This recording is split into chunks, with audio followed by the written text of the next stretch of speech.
Today I am reviewing the VTOMAN 1500 amp V6 jump starter.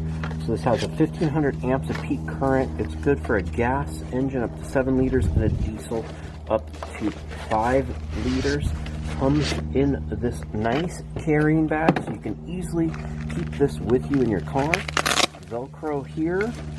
Nice compact unit.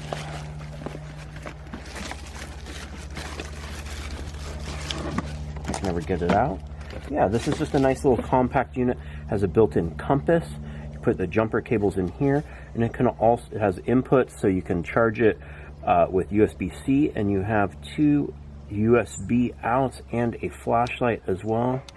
They turn it on and blink, and it works like that.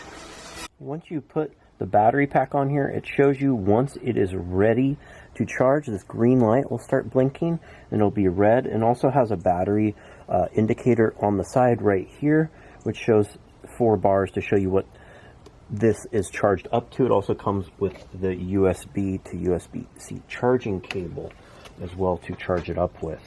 You can see it starting to blink green. You can hit that to turn it on, and then it says you're good to go ahead and jump it. I hope this video helps you with your buying decision.